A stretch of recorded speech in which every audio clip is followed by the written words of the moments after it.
I am Tyr.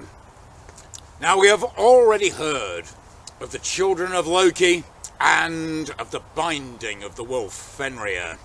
If you have not, then please click on the card. However, apart from them and Loki's other son, Narfi, who is the child of the god of trickery and his wife Sigyn, there was another of Loki's brood. And this takes us back to a time not long after the Middle Earth, Midgard, had been made by Odin and his brothers, back in the morning of time, when they slew the ancient frost giant Ymir and used his carcass to make the earth itself. Now the gods were pleased with what they'd wrought, and they lived up high in the first world of Asgard, Isialand, named after them. And it was a broad domain, and all the gods' halls and residences were located there. However, one thing that the land of Asgard did not possess was a strong defence. They needed to protect their wide kingdom, and Odin, the All-Father, the one-eyed king of the gods, called a council.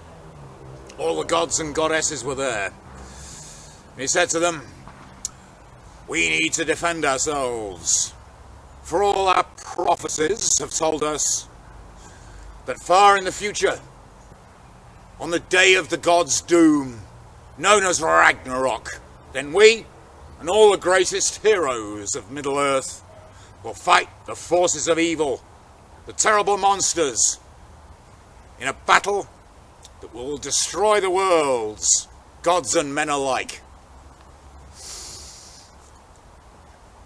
And so they sent word out across all the worlds, asking every artisan to give a quote and a proposition as to how the work might be completed.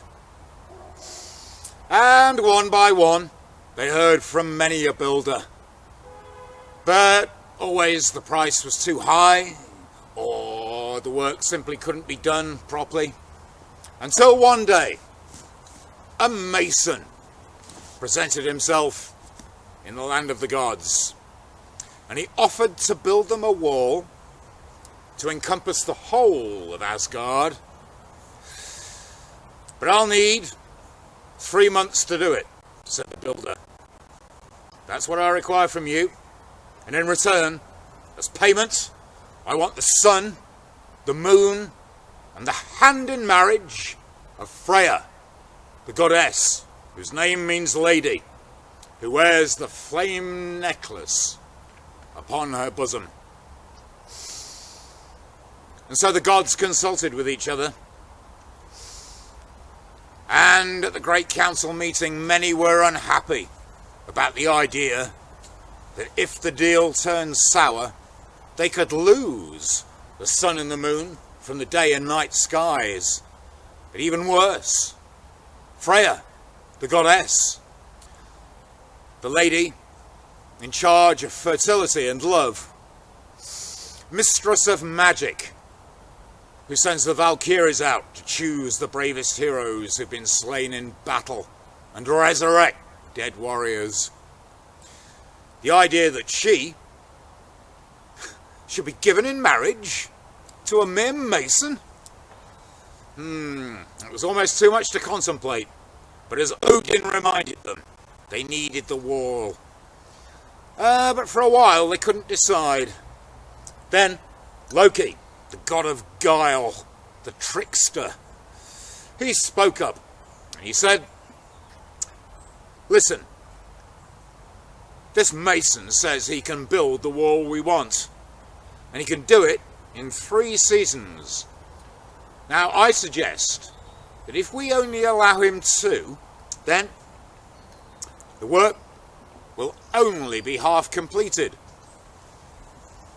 He'll have broken his contract, therefore we have to pay nothing. We can't lose.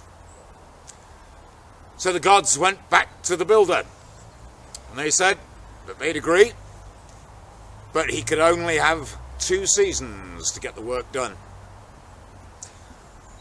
And the mason agreed on one more condition, but he be allowed to use his horse, called Unlucky Traveller, to haul up the great loads of quarried stone he needed to build the wall. And so the gods agreed. And on the first day of winter, the builder set to work. By night, Unlucky Traveller hauled that stone up.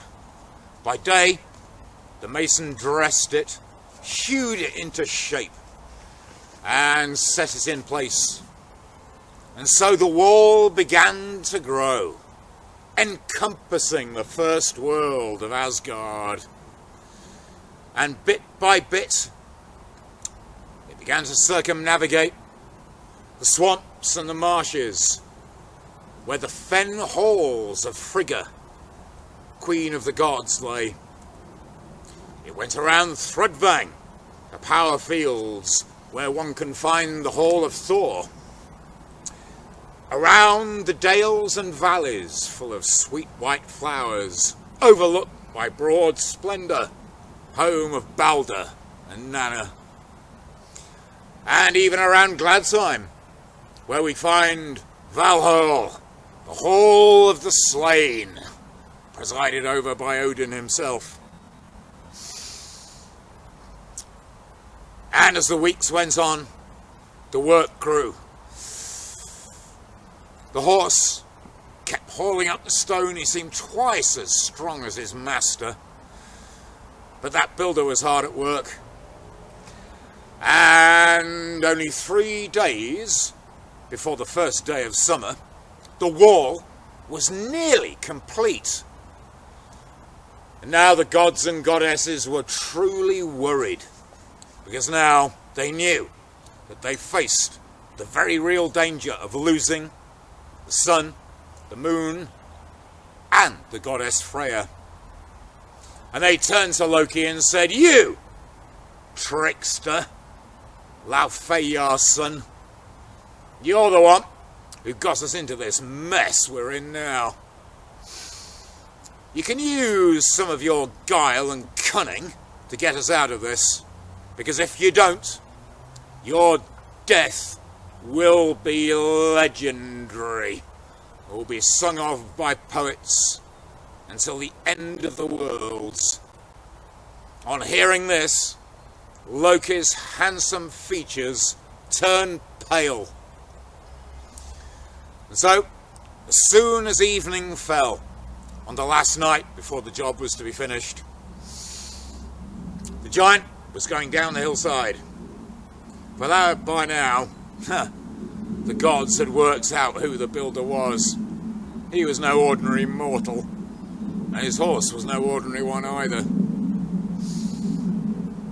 And they were just setting off. And then suddenly, a mare appeared. For Loki had used his magical arts to change not only his shape, but also his gender.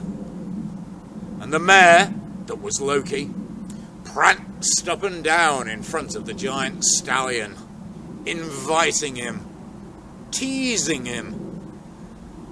And the giant's horse burst free of his harness, raced after the mare into the depths of the woods. The giant ran after them, cursing in frustration, and all night they careened and caroused through the forest, with the giant trying to catch up to them. And for this reason, the very next morning, the job was not complete.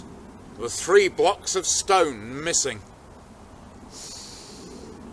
And so the giant had broken his contract.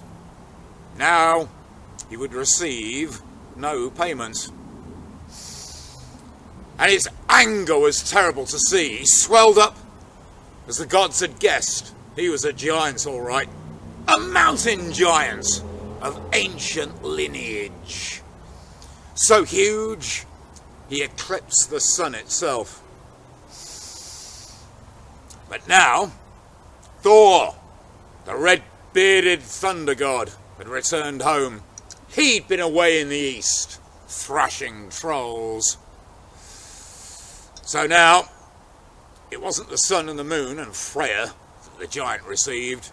Instead, his wages were the blows of Mjolnir, Thor's hammer, as it struck him upon the head. And his skull shattered into 1,000 pieces. That was the end of him. However, the story is not quite over. Because, of course, it took very little effort for the gods to finish the wall. But a few months afterwards, Loki, who had not been seen since the whole affair began, he returned to the land of the gods, and once more he'd resumed his normal shape. But he was leading a horse.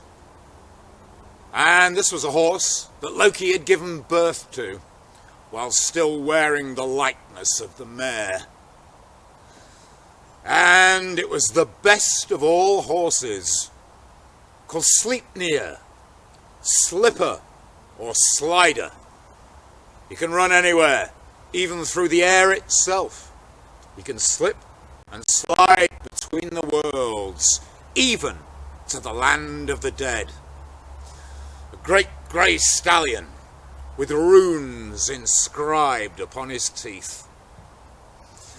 And this horse, well, it became the favourite horse of Odin himself, the king of the gods, and the greatest of all the children of Loki.